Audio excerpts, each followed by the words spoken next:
இவங்க வந்து இமாலய சாதனைகளை எதையும் இன்னும் படைக்க முடியாது. அரசு நிர்வாக அமைப்புகளை புரிந்து கொண்டு அதில் நீங்கள் வந்து களமாடுவதற்கு குறைந்தபட்சம் 4 to 6 மாதங்கள் ஆகும்.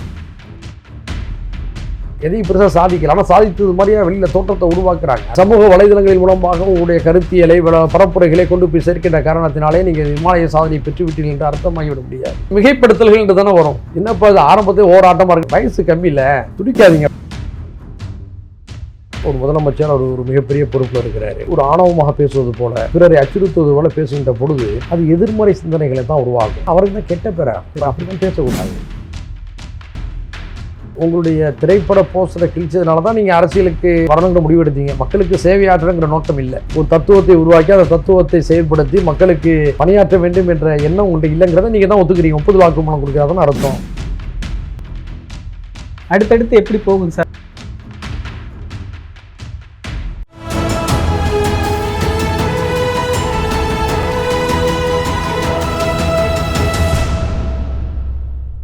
தமிழரம் நேயர்களுக்கு வணக்கம். இன்று நம்முடைய சிறப்பு நேர்காணலில் மனிதநேய ஜனநாயக கட்சி தலைவர், சிதம்பரம் தொகுதி சட்டமன்ற உறுப்பினர் திரு தமிமுன் அன்சாரி அவர்கள் இணைந்துள்ளார். சார் வணக்கம் சார். வாழ்த்துக்கள். தொடர் உங்களுக்கு தெரியாதுல்ல சார், வெற்றி தோல்வி அது தொடர்ந்துகிட்டே இருக்கக்கூடிய ஒன்று தான். முதலமைச்சர் நான் பேச ஆரம்பித்தா நீங்களாம் இருக்க மாட்டீங்க, அந்த ஒரு தொனி, இந்த வெற்றியை ஒரு பெரிய இதாக எடுத்துக்கிறாங்களா? அப்படி ஒரு முனைப்பு அவங்ககிட்ட அப்படிலாம் பேசக்கூடாதுங்க. அது ஒரு நல்ல ஒரு ஆரோக்கியத்தை வந்து தராது. ஏன்னா ஒரு முதலமைச்சர் அவர் ஒரு மிகப்பெரிய பொறுப்பில் இருக்கிறாரு. அது மக்கள் அவர் கொடுத்த ஒரு அங்கீகாரம். எந்த அளவுக்கு பணிவன்பை வெளிப்படுத்துகின்றோமோ அந்த அளவுக்கு மக்களுடைய மனங்களில் நாம் வந்து மாற்றத்தையும் தாக்கத்தையும் ஏற்படுத்த முடியும். நம்ம வந்து ஒரு ஆணவமாக பேசுவது போல அல்லது பிறரை அச்சுறுத்துவது போல பேசுகின்ற பொழுது அது எதிர்மறை சிந்தனைகளை தான் உருவாகும். ஜெயலலிதா அம்மா அவருடைய ஆரம்பகால ஆட்சி இருக்குது 1991 96. அதில் நிறைய விமர்சனங்கள் உண்டு. நமக்கெல்லாம் கடுமையான கோபங்களை சந்திப்பதற்கு காரணம் அவருடைய பேச்சுகள், செயல்பாடுகள் என்ற ஒரு கருத்து இருக்கா இல்லையா? ஜெயலலிதாவுடைய கடைசி 10 ஆண்டுகள் தான் ஒரு நல்ல எல்லாரும் பாராட்டக்கூடிய வகையில், நம்மளும் இன்றைக்கி கொண்டாடக்கூடிய வகையில் இருக்குது.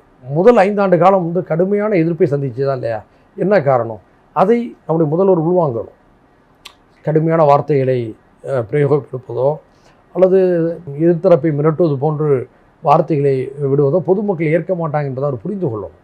இல்லைன்னு சொன்னால் அவருக்கு தான் கெட்ட பேராகும். திரும்ப திரும்ப ஊழல் புகார் இருக்குது, தோண்ட வந்துக்கிட்டே இருக்குது, நாங்கள் சரியான நேரத்தில் எடுப்போம், நாங்கள் பேசுனா அவ்வளோதான், உங்களுக்கு எதிர்க்க இடைத்தேர்தலையாவது ஒரு நல்லது பிறக்கட்டும், இதெல்லாம் எப்படி புரிஞ்சுக்கிறது? அந்த மாதிரி எனக்கு புரிஞ்சிட முடியல. அவங்க தான் விளக்கணும். அப்போ இடைத்தேர்தலில் உங்களுக்கு அவர் பேசலினா நல்லது நடக்கும் அப்படின்னு எதிர்த்தரப்பை பார்த்து சொல்கிற மாதிரி ஒரு எண்ணம் வருதா? அப்படி என்ன அதை டீகோட் பண்ணி நிறைய பேர் நிறைய கருத்துக்களை சொல்கிறாங்க. நீங்கள் என்ன நினைக்கிறீங்க? நிறைய பேர் சோசியல் மீடியாவில் போயிடுறாங்க, ஒவ்வொருத்தரும் ஒரு விதமான கருத்துக்கள் எடுத்து சொல்கிறாங்க. அவர் என்ன சொல்ல வர்றாரு? அதாவது நான் அவங்க வந்து அமைதியாக இருந்தால் அவங்களுக்கு ஜெயிப்பதற்கான வாய்ப்புகள் இருக்குது, நாங்கள் வாய் திறந்தால் நீங்கள் வந்து ஜெயிக்க மாட்டீங்க அப்படின்னு சொல்கிறாரா? அல்லது வந்து அரசியலில் வெற்றி தோல்வி தான் வந்து ஒரு கட்சியுடைய மிக முக்கியமான குறிக்கோள்களாக இருக்கும். அந்த விஷயத்தில் ஒரு என்ன நிலைப்பாடு எடுத்து வைக்கிறார் என்பது எனக்கு உண்மையிலேயே புரியலை. அது அவங்க தான் விளக்கணும். அடுத்தடுத்து எப்படி போகும் சார்? அடுத்தது முதலமைச்சருடைய பதிலுரைக்காக தான் பத்திரிகையாளர்களாக நாங்களும் சரி பொதுமக்களும் சரி காத்திருக்கிறோம். அவருடைய பதிலுரை எப்படி இருக்கோ அது எப்படி எதிர்பார்க்குறீங்க நீங்கள்? அது என்ன சார், என்னட்ட கேட்டால் அவருடைய அமைச்சர்கள்ட்ட அதை கேட்கணும். முதல்வருடைய உரையை தயாரிக்கக்கூடிய அதிகாரிகள்கிட்ட கேட்க வேண்டிய கேள்வி. உங்களை போட்டு தான் நாமளும் எதிர்பார்த்துக்கிட்டு இருக்கிறோம். அது தமிழ்நாட்டுடைய வளர்ச்சி கவனத்திலே கொண்டு தமிழருடைய எதிர்காலத்தை சிறப்பிக்க வேண்டும் என்ற அடிப்படையில் அவர் எந்த உரையை ஆற்றினாலும் அதெல்லாம் நம்ம வரவேற்போம். நமக்கு வந்து அரசியல் ரீதியாக மாறுபட்ட கூட்டணியில் இருக்கிறாங்கிற ஒரே காரணத்தினால நம்ம எல்லாத்தையும் எதிர்க்க வேண்டிய அவசியம் இல்லை. தமிழ்நாட்டுடைய நலன் தான் நமக்கு முதல்ல, அதுக்கு அடுத்தது தான் அரசியல்லாம்.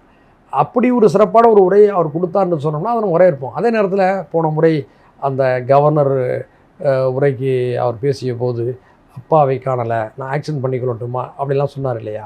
அதையெல்லாம் தவிர்த்து கொள்ளலாம். அன்றைக்கி கடலையாக சொல்வதாக இருந்தால் அன்றைக்கி அவர் நல்ல உரையை அந்த சமயத்தில் முதலமைச்சர் ப்ரிப்பேர் பண்ணிட்டு வந்தார். சில கருத்துகள் பொதுவான மக்களுக்கு பிடிக்கும், நமக்கு மாற்று கருத்து இருந்தாலும் பொதுவான மக்களுக்கு பிடிக்கும். ஆனால் அப்பாவை காணலன்னு சொல்லி ஒரு முன்னாள் முதலமைச்சரை வந்து மறைமுகமாக தாக்கி விதமாக சொன்னதை எப்படி ஏற்றுக்கொள்ள முடியும்? அவருடைய மகன் தான் எதிர்க்கட்சி தலைவராக இருக்கார் என்பது ஊர் உலகத்துக்கெல்லாம் தெரியும். யாராவது சாதாரணமாக ஒரு கிராமத்தில் கூட, படிப்பறிவு இல்லாத கிராமத்தில் கூட ஒரு பையனை பார்த்து, என்னப்பா உங்கள் அப்பா வந்து காணலையே அப்படின்னு சொல்லி சாதாரணமாக கேட்டு கிண்டல் பண்ணால் கூட எவ்வளோ கோவம் வரும். கிராமங்களில் சாதாரணமான ஒரு நிகழ்வு கூட. ஆனால் ஒரு சட்டமன்றத்தில் ஒரு எதிர்க்கட்சி தலைவர் உட்கார்ந்துருக்கிறாரு. முன்னாள் முதல்வர் வந்து அவருடைய தந்தையாக இருக்கிறாரு. அவர் வெற்றி வாய்ப்பை இழந்திருக்கிறாரு. இந்த ஒரு சூழலில் இது ஒரு கவனமாகவும் கண்ணியமாகவும் அணுகாமல் அப்பாவை காணவில்லை, இதெல்லாம் நல்ல போக்கா, நல்ல நிகழ்வா இதெல்லாம்? அதில் நன்மதிப்பு அவர் இழந்துட்டார். இதுதான் உண்மை. அவங்க ஆதரவாளர்கள் வேண்டாம் அதை ரீல்ஸ் போட்டு ஷார்ட்ஸ் போட்டு பரபரப்பைக்கலாம், ஆதரவாளர்களை மகிழ்ச்சிப்படுத்தியிருக்கலாம். அதெல்லாம் தாண்டிய பொதுமக்கள் மோசடிச்சிட்டாங்கல்ல. அது மாதிரியான ஒரு உரையாக அது அல்லாமல் ஆக்கப்பூர்வமான உரையாக இருந்தால் நமக்கு மகிழ்ச்சி தான். 100 நாள் ஆட்சி நீங்கள் எப்படி மதிப்பிடுறீங்க சார்? ஊழல் ஒளிஞ்சிருச்சுன்னு சொல்கிறாங்க, அதெல்லாம் உண்மைதானா? எப்படி மதிப்பிடுறீங்க? அதாவது ஊழல் ஒழிந்து விட்டது அல்லது ஊழலை ஒழிப்போம் என்பதெல்லாம் அவருடைய கருத்தாக நிலைப்பாடாக இருக்கலாம். அந்த நிலைப்பாட்டை நோக்கி அவங்க நகர்ந்தாங்கன்னா நம்ம அதை பாராட்ட தானே செய்யணும். ஒருத்தவங்க வந்து ஊழலை ஒழிக்கிறான்னு ஒரு முயற்சி செய்கிறாங்க, நம்ம வாழ்த்தணும், பாராட்டணும். ஒழிச்சு சில ஆதாரங்களை காட்டினாங்கன்னு சொன்னால் நம்மளும் அதை வந்து மகிழ்ச்சி அடைவோம். ஆங்காங்கே வழக்குகள் பதிவு செய்யப்பட்டிருக்கு, கீழ் நிலையில் நடவடிக்கை எடுக்கப்பட்டிருக்கா, பத்திரிகையில் தகவல் வருது. அதாவது இந்த விஏஓட உலகம், தாசில்தார் உலகம், இந்த அடிநிலை அரசு நிர்வாக அமைப்புகளில் இப்படிப்பட்ட சில நடவடிக்கை எடுக்கப்பட்டிருப்பாங்க, பத்திரிகைகள்லாம் பார்க்குறோம். இன்னும் அவர்களுடைய முழுமையான நடவடிக்கைகள் எந்த அளவுக்கு இருக்குது என்பதை புரிந்து கொள்வதற்கு கொஞ்சம் அவகாசம் தேவை. முழுமையான ரிசல்ட் இன்னும் மக்கள்கிட்டேருந்து வரணும். ஆனால் கீழ்மட்டம் தான் அப்படி, மேல் மட்டத்தில் அதே நிலை இருக்காங்கிற ஒரு கேள்வி வருதா இல்லையா? உதாரணத்துக்கு நீங்கள் கீழே வந்து ஊழலை தடுக்கணுங்கிறீங்க, மேலே எங்கள் கட்சி எம்எல்ஏக்களையெல்லாம் நீங்கள் இழுக்கிறீங்க, என்ன நியாயம்? அன்றைக்கி வந்து சட்டமன்றத்திலே அவர் அதிமுகவுடைய பொதுச் செயலாளர் முன்னாள் முதலமைச்சர் திரு எடப்பாடியார் அண்ணா வந்து கேள்வி கேட்டார். ஒரு சட்டமன்ற உறுப்பினரை ஜெயிக்க வைக்கிறதுக்கு முக்கிய கட்சிகளுக்கு 6000 பேர் வேலை செய்யணும், நாங்கள் கஷ்டப்பட்டு வேலையை செஞ்சு நாங்கள் ஜெயிக்க வைப்போம், திடீர்னு ஆசை வார்த்தை காட்டியவங்களுக்கு இருக்குது, என்ன நியாயம்னு கேட்குறாரு. அப்போ ஊழலை ஒழிப்புன்னு சொல்லும்போது இந்த விஷயத்துலேருந்தும் நம்ம கவனத்தை கொள்ளணுமா இல்லையா? ஸோ எல்லா நிலையிலும் அவங்க அந்த நிலைப்பாடு எடுத்தான்னு சொன்னால் அது நல்லது தான். ஊழல் ஒழிப்பு என்பது மக்கள் விரும்புவது மட்டுமல்ல, நம்மை போன்ற ஜனநாயக சக்தியில் அதை தானே விரும்புகிறோம். அந்த ஊழல் தானே மிகப்பெரிய ஒரு சாபக்கேடாக இருக்குது. அதை கட்டுப்படுத்தக்கூடிய யார் முயற்சி செஞ்சாலும் வந்து அதை நம்ம பாராட்ட தான் வேணும். ஆனால் உண்மையில் அப்படி செய்கிறாங்களாங்கிற ஒரு கேள்வி இருக்குது. அது செய்யணும், செய்தாங்கன்னா மக்கள் அவங்கள பாராட்ட தான் செய்வாங்க. இந்த 100 நாளில் தாவேக அரசுடைய செயல்பாடு அப்படிங்கிறது ஒரு பெரிய மாற்றத்தை கொண்டு வந்துருச்சு. நீங்கள் அவங்களுடைய விளம்பரம், அது ஆளுங்கட்சி கொடுக்கக்கூடிய விளம்பரம் தான். அந்த ஒரு யுகத்திற்கான மக்களின் மனசாட்சி அப்படிங்கிறதெல்லாம் அவங்க விளம்பரம் கொடுத்தாலும், ஒரு 100 நாள் அப்படிங்கிறது வந்து இவங்க மிகப்பெரிய ஒரு சாதனையை செய்த ஒரு ஆட்சியாக இருக்குது அப்படிங்கிற மாதிரியான ஒரு பிம்பம் கட்டமைக்கப்படுது. அப்படி நீங்கள் மக்களோட அணுகும்போது அது தெரியுதா, வெளிப்படுதா சார் அந்த மாதிரி ஏதாவது? அது நம்ம மக்கள்கிட்ட உரையாடுறோம். மக்கள் வந்து ஒரு புதிய ஆட்சிக்கு வந்திருக்கிறாங்க, புதுசு புதுசாக சிந்திக்கணும்னு நினைக்கிறாங்க, புதுசு புதுசாக ஏதாவது செய்யணும்னு நினைக்கிறாங்க. அதை நம்ம வந்து வரவேற்போம், நீங்களும் வந்து கவனிங்க அப்படின்னு தான் சொல்கிறாங்க. இவங்க வந்து இமாலய சாதனைகளை எதையும் இன்னும் படைக்க முடியாது. யதார்த்தத்தை புரிந்து கொள்ளணும். நீங்கள் முதல்ல அரசு நிர்வாக அமைப்புகளை புரிந்து கொண்டு அதில் நீங்கள் வந்து களமாடுவதற்கு குறைந்தபட்சம் 4 to 6 மாதங்கள் ஆகும். ஒரு துறையை புரிந்து கொள்வதற்கு அமைச்சர்களுக்கு குறைந்தபட்சம் வந்து 3 to 6 மாதங்கள் ஆகுங்கிறது தான் யதார்த்த உண்மை. அதிகாரிகளோடு பழகி அவருடைய மனநிலையை புரிந்து கொண்டு அவருடைய செயல்திறனை புரிந்து கொண்டு இவர்கள் செயலாற்றுவதற்கும் அதே அவகாசம் தேவை. அதனால அந்த 6 மாத காலத்தை தேனிரவு காலங்கிறாங்க அரசியலில், புதிதாக யார் ஆட்சிக்கு வந்தாலும். அந்த அடிப்படையில் வந்து இப்போது அவங்களை கற்றுக்கொண்டிருக்கிறார்கள். எதையும் பெருசாக சாதிக்கல, ஆனால் சாதித்தது மாதிரியே வெளியில் தோற்றத்தை உருவாக்குறாங்க. அது வந்து நீங்கள் சோசியல் மீடியாவில் சார், நீங்கள் நிறுவனங்களை உருவாக்கி நீங்கள் சொல்லக்கூடிய கருத்தை செயல்படுத்துவது வந்து எளிதானதாக இருக்குது. உங்களுடைய ஆதரவாளர் மூலமாக பரப்புவது எளிதாக இருந்துக்கிட்டு இருக்குது. அந்த சமூக வலைதளங்களின் மூலமாக உங்களுடைய கருத்தியலை பரப்புரைகளை கொண்டு போய் சேர்க்கின்ற காரணத்தினாலே நீங்கள் இமாலய சாதனை பெற்றுவிட்டீர்கள் என்று அர்த்தமாகிவிட முடியாது. சரி, அதுக்கான காலமே இன்னும் வரலை. இது நீங்கள் சொல்வதே 6 மாதம் அப்புறம் தான் சொல்லியிருக்கணும். இப்போதே சொல்லும்போது மிகைப்படுத்தல்கள் என்று தானே வரும். எங்களையும் சாராமல் உங்களையும் சாராமல் பொதுவாருடைய மக்கள் என்ன சொல்லுவாங்க? என்னப்பா இது ஆரம்பத்தை ஓராட்டமாக இருக்குன்னு சொல்லுவாங்களா, சொல்ல மாட்டாங்களா? இது போன்ற சாதனைகள் பேச்செல்லாம் 1 வருஷத்துக்கு அப்புறம் தான் சார் அவங்களே சொல்லணும். ரொம்ப அவசரப்படுற மாதிரி தெரியுது. நேற்று கூட நேருன்னு தான் சொன்னார். ஒரு அமைச்சர் பேசுகிறோமோ எந்திரிக்க வந்தார், வயசு கம்மியில் துடிக்காதீங்க அப்படின்றாரு. அது வந்து எல்லாத்துக்குமே அது பொருந்தும் இல்லையா? அவங்களுடைய துருதுருப்பு காரணமாக கூட அப்படி இருக்கலாம். ஆனாலும் இதெல்லாம் 1 வருஷத்துக்கு பிறகு செஞ்சால் அவங்களுக்கே நல்ல பேர் கிடைக்கும். இதில் இந்த புசி ஆனந்த் பொதுப்பணித்துறை அமைச்சர் அவர் சொல்கிறாரு, சர்க்கார் பட போஸ்டரை நீங்கள் கிழிச்சனால தான் அதிமுகவை இந்த இடத்துல நாங்கள் இருக்கிறோம், நீங்கள் இல்லை, திமுக உனி வரவே முடியாது, இந்த மாதிரி பேச்சு. நான் கேட்குறேன், அப்போ வந்து உங்களுடைய திரைப்பட போஸ்டரை கிழிச்சதுனால தான் நீங்கள் அரசியலுக்கு வரணுங்கிற முடிவு எடுத்தீங்க. மக்களுக்கு சேவையாற்றணுங்கிற நோக்கம் இல்லை. ஒரு தத்துவத்தை உருவாக்கி அந்த தத்துவத்தை செயல்படுத்தி மக்களுக்கு பணியாற்ற வேண்டும் என்ற எண்ணம் உங்கள்கிட்ட இல்லைங்கிறத நீங்கள் தான் ஒத்துக்கிறீங்க. ஒப்புதல் வாக்குமூலம் கொடுக்குறாதான்னு அர்த்தம். அப்போ என்ன ஆகும்? இந்த உங்களுடைய அரசியல் வருகை என்பது உங்களுடைய சினிமா சம்பந்தப்பட்ட உங்களுடைய துறை சம்பந்தப்பட்ட கோபத்தின் அடிப்படையில் ஏற்பட்டதாகத்தான் நம்ம புரிந்து கொள்ள முடியுது. இது சரியான கருத்தா என்பது எனக்கு தெரியலை, ஆரோக்கியமான கருத்தா என்பது எனக்கு தெரியலை, எப்படி ஒரு சொன்னாரே என்பது எனக்கு புரியலை. அடுத்தது இந்த கார் கொடுத்த விவகாரம் பெரிய பேசு பொருளாக இருக்குது. இப்போ மக்கள் இடத்துலேருந்தே ஒரு கேள்வி வருது, நிதி நெருக்கடி, மக்கள் பிரச்சனை, இதெல்லாம் சொல்லும் பொழுது இல்லாதவங்களுக்கு கொடுக்கறது சரிதான், அது யாரும் தவறும் சொல்ல மாட்டாங்க.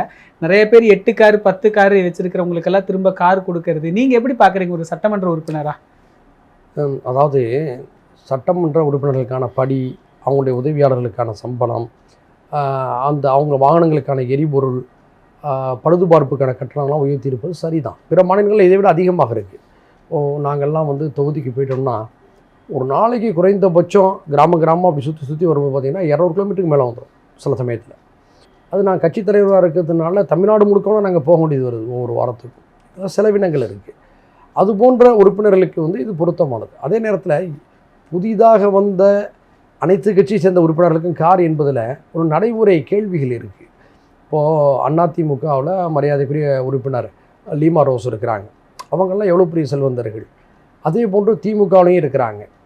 ஆளுங்கட்சியான டிவிகேவில் வந்து 108 பேர் 107 பேர் வந்து புதியவர்கள் தான். நான் ஏற்கனவே சுட்டி காட்டுதே போல் அதில் எத்தனை பேர் பென்ஸ் கார் வச்சுருக்காங்க கேள்வி வருதா இல்லையா? அதில் கார் கேட்ட உறுப்பினரே ஒரு 9 லட்சம் ரூபாய்க்கு மதிப்பான கார் இருக்குது அஃபிடபிளில் குறிப்பிட்டதா ஒரு அஃபிடபிட்டாக வந்து வருது. அப்போது இது எப்படி அவங்க அறிவித்திருந்திருக்கணும்னு சொன்னால், அவங்க எந்த கட்சியை சேர்ந்தவர்களாக இருந்தாலும் சரி, எத்தனை முறை உறுப்பினராக வந்திருந்தாலும் சரி, சொந்த வீடு இல்லாதவர்கள், சொந்த வாகனம் இல்லாதவர்கள், அவங்க அஃபிடபிட்லேயே தெரியும்ல, அவர்களுக்கு கார் கொடுக்கலாம் என்ற ஒரு அறிவிப்பு செஞ்சிருந்தால் கொஞ்சம் பொருத்தமாக இருக்கும். ஏன்னா இதே எதிர்க்கட்சி தரப்பில் 2 அல்லது 3 முறை உறுப்பினர்களாக இருந்தும் சொந்தமாக கார் இல்லாத சகோதரர்களும் இருக்கிறாங்க. இப்போ கம்யூனிஸ்ட் உறுப்பினர்களுக்கு அது பொருந்தும், நம்ம பார்க்குறோம். சில ஏழ்மையான பின்னணியிலிருந்து வந்த சில உறுப்பினர்களுக்கு அது பொருந்தும். அப்படிப்பட்டவர்களுக்கு கொடுக்கலாம், தவறில்லை. இப்படி எல்லாருக்கும் வந்து முதல் முறையாக வந்தவங்களுக்கு கார் என்பது பெரிய விமர்சனத்துக்குள்ளாக இருக்குது. பத்திரிகை எல்லாம் வந்து கட்டுரைகள் எழுத ஆரம்பிச்சிட்டாங்க. எனவே இது குறித்து ஒரு மீளாய்வு செய்கிறது நல்லதுன்னு நான் நினைக்கிறேன். இப்போ முதல் முறையாக உள்ளவங்களுக்கு நான் ஏற்கனவே சொன்னேன்ல, 100 கோடி சொத்து வச்சுருக்கவங்க இருக்காங்க, 200 கோடி சொத்து வச்சுருந்தாங்க. அவங்க யாருமே எதிர்த்து பேசி எங்களை போன்றவர்களுக்கு நீங்கள் தவிர்த்து விடலாம்னு சொல்லியிருந்தா கூட இன்னும் கொஞ்சம் ஆரோக்கியமாக இருந்திருக்கும். நான் அவையில் அவங்கெல்லாம் மௌனமாக இருந்தது வந்து ஒரு கேள்வி எடுப்பதா இல்லையா? அதனால் மக்களுடைய ஆதங்கங்கள் சரிதானே. அதே நேரத்தில் சம்பள உயர்வு தருவது, படி செலவுகள் என்பதெல்லாம் நியாயமான என்பதாக தான் நான் எங்களை போன்றவர்களுக்கெல்லாம் செலவினங்கள் இருக்குது. ஒரு உதவியாளர் தான் கொடுக்குறாங்க. நாங்கள் தொகுதியிலே 2 உதவியாளர் வச்சுருக்கிறோம், நல்லா புரிந்து கொள்ளணும். சட்டமன்ற பணிகளுக்குன்னு ஒரு உதவியாளர் வச்சுருக்கிறோம், தனி உதவியாளர் வச்சுருக்கோம், டிரைவர் வச்சுருக்கோம். ஒரு 5 உதவியாளர்களை நாங்கள் வந்து ஒரு கட்சி தலைவருங்கிற அடிப்படையில் நாங்கள் வைத்துக்கொள்ள வேண்டியது இருக்குது. இதர சட்டமன்ற உறுப்பினர்களும் குறைந்தபட்சம் 2 உதவியாளர் வச்சுருக்காங்க, தொகுதிக்கு ஒன்று வச்சுருக்காங்க, தலைநகரில் சட்டமன்ற பணிகளை பார்ப்பதற்குன்னு வச்சுருக்கிறாங்க. அப்போ வந்து அதெல்லாம் அவசியம். பிற மாநிலங்களில் இதை விட ரொம்ப அதிகமாக இருக்குது, தமிழ்நாடு தான் கம்மி. அதனால் வந்து படித்தொகைகள் கொடுத்தது என்பது நியாயமானது. ஆனால் புதிதாக வரக்கூடிய அனைவருக்கும் கார் என்பது விமர்சனத்துக்குரியது. அதில் நடைமுறை சிக்கல்கள், நடைமுறை கேள்விகள் கவனத்தில் கொள்ளப்பட்டு அது மீளாய்வு செய்யப்படும். இன்னொரு பக்கம் முதல்வர் அறைமாற்று விவகாரம், ஊழல் நடந்தது, முறைகேடு நடந்ததுனால ஒரு செய்திகள் வருது, எப்படி பார்க்குறீங்க சார்? ஒரு நாளிதழை சுட்டி காட்டி அன்னைக்கு முன்னாள் பொதுப்பணித்துறை அமைச்சர் திமுகவுடைய கொறடா அண்ணன் ஏவா வேலு அவர்கள் வந்து சுட்டி காட்டி பேசினாங்க. அதுக்கு அவங்க பதில் கொடுத்துட்டாங்க. யார்? பொதுப்பணித்துறை அமைச்சரை வந்து பதில் சொல்லிட்டாங்க. ஆனால் வந்து ஒரு முதல்வருடைய இடம் மாற்றப்படுவதை குறித்து நம்ம பெருசாக சர்ச்சை செய்ய வேண்டியதில்லை என்பது தான் என் கருத்து. எங்கள் கட்சியுடைய நிலைப்பாடு அதுதான். என்னென்னா, காலத்துக்கு ஏற்ப சில விஷயங்கள் நம்ம செய்தாகணும்.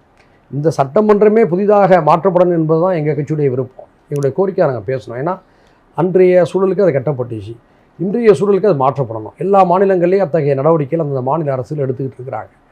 இந்த சூழலில் வந்து ஒரு முதலமைச்சர் தன்னுடைய வசதிக்காக, சந்திப்புகளுக்காக, தங்களோடு பணிபுரியக்கூடிய ஊழியர்கள், அதிகாரிகளுடைய நலன்களையும் கவனத்தில் கொண்டு இடமாற்றம் செய்வதெல்லாம் நம்ம வந்து விமர்சிக்கக்கூடாது. ஒரு முதல்வருடைய விருப்பம், தேவையின் அடிப்படையில் தானே செய்கிறாங்க. அவங்களுக்கு மட்டுமே செஞ்சுக்கிட்டு அமைச்சர்களுக்கு, அதிகாரிகளுக்கு வந்து எந்த வசதி செய்து கொடுக்காம இருந்தால் விமர்சிக்கலாம். எல்லாருக்குமான தேவைகள் நியாயத்தின் அடிப்படையில் செய்யப்படுங்கப்போ நம்ம குறை சொல்லக்கூடாது என்பதுதான் என் கருத்து. இதில் சார், இந்த தென் மாநில முதல்வர்கள் மாநாடு, அமித்ஷா அவர்கள் வருகை, அருகாமை மாநில முதல்வர்கள் எல்லாருமே கலந்துக்கிட்டாங்க. இதில் துணைத் தலைவராக தமிழ்நாட்டு முதலமைச்சர் திரு விஜய் அவர்கள் நியமிக்கப்பட்டார். ஒரு கூடுதல் முக்கியத்துவம் இருந்த மாதிரி தெரிந்தது. அதை பார்த்து கவனிச்சிங்களா? அதுலேயும் ஒரு சந்தேகத்தை சபையில் இருந்து வந்தாங்க. முழுமையாக என்ன நினச்சிங்கிறத நானே முழுமையாக தொலைக்காட்சியில் பார்க்கல. நான் சபை நிகழ்வு தான் நீ ரொம்ப நேரம் போய்கிட்டு இருக்கேன். அதனால் உள்ளே இருந்து எல்லாவற்றையும் கவனிக்க முடியல. முழுமையாக நான் பார்த்த பிறகு தான் அதை வந்து சொல்லணும். ஆனால் வந்து தமிழ்நாட்டைச் சேர்ந்த ஒரு முதலமைச்சருக்கு அதில் ஒரு முன்னுரிமை கொடுத்தாங்கன்னா தமிழர்களின் அடிப்படையில் நமக்கு அது பெருமை தான். ஏன்னா நம்ம வந்து ஜோசப் விஜய் தமிழக வெற்றி கழகம் என்கின்ற அந்த விஷயத்தில் அரசியல் ரீதியாக நமக்குள்ளே களமாடலாம். ஆனால் தமிழ்நாட்டைச் சேர்ந்த ஒரு முதலமைச்சருக்கு அவங்க பொதுவாக ஒரு முன்னுரிமை கொடுக்குறாங்கன்னு சொன்னோம்னா ஒரு தமிழரின் அடிப்படையில் நம்ம பெருமைப்படத்தானே செய்வோம். நிகழ்கால அரசியல் தகவல்கள் நிறையா கொடுத்தீங்க சார். தங்களுடைய நேர்காணலுக்கு மிக்க நன்றி. நன்றி, மகிழ்ச்சி. இதே போன்று நிகழ்கால அரசியலின் சாரம்சங்களை அரசியல் ஆளுமைகளின் நேர்காணல் வழியே தொடர்ந்து காண தமிழ் நிறம் வலையொலியை சப்ஸ்கிரைப் செய்யுங்கள். தங்களின் மேலான கருத்துக்களை கருத்துளை பெட்டியில் பதிவிடுங்கள். நன்றி, வணக்கம்.